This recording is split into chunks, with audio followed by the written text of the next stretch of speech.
دنیا کی کامیابی کوئی کامیابی نہیں، دنیا کی کامیابی کا دھوکہ ہے۔ اللہ تعالیٰ ارشاد فرماتا ہے قد افلح المؤمنون، مومن لوگ فلاح پا گئے۔ یہ فلاح کیا ہے؟ فلاح کا معنی ہوتا ہے کامیاب ہونا، تو یہ کامیابی فلاح کسے کہتے ہیں؟ میرے عزیز و دوستو، فلاح کا معنی ہوتا ہے کہ کسی آدمی کے سارے غم دور ہو جائیں اور ساری خواہشات پوری ہو جائیں۔ اور یہ دونوں چیزیں کہ ساری خواہشات پوری ہو جائیں، سارے غم دور ہو جائیں، یہ اس دنیا میں ممکن نہیں ہے۔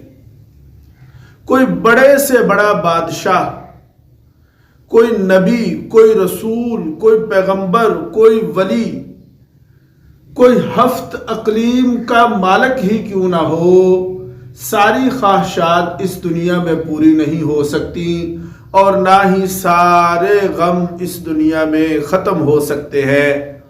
آپ جانتے ہیں کہ سرکار دو عالم صلی اللہ علیہ وسلم کی یہ کتنی خواہش تھی کہ آپ کے چچا ابو طالب مسلمان ہو جائیں، لیکن وہ مسلمان نہیں ہوئے، خواہش پوری نہیں ہوئی۔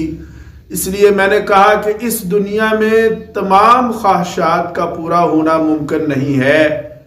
تمام خواہشات پوری ہو جائیں اور سارے غم دور ہو جائیں، یہ صرف اور صرف آخرت میں ہی ممکن ہے۔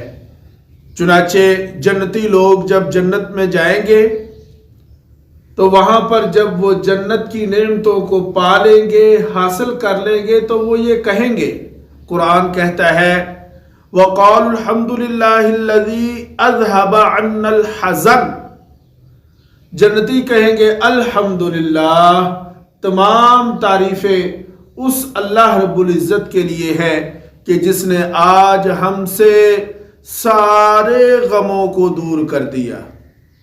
اور ایک جگہ اللہ فرماتا ہے فَمَنْ زُحْزِحَ عَنِ النَّارِ وَأُدْخِلَ الْجَنَّةَ فَقَدْ فَازَ، جو جہنم سے بچا دیا گیا اور جنت میں داخل کر دیا گیا، وہ کامیاب ہے۔ چنانچہ اللہ رب العزت قرآن پاک میں دیگر مقامات میں فرمایا قد افلح من تزکا، کامیاب وہ ہے جس نے اپنی اصلاح کی، اپنا تزکیہ کیا۔ اور آپ دیکھیں کہ یہی آواز دن میں 5 مرتبہ ہم مؤذن سے سنتے ہیں کہ وہ اذان میں کہتا ہے حی علی الفلاح، حی علی الفلاح، حی علی الفلاح، کہ آؤ فلاح کی طرف، آؤ نماز کی طرف، کہ نماز میں کامیابی ہے۔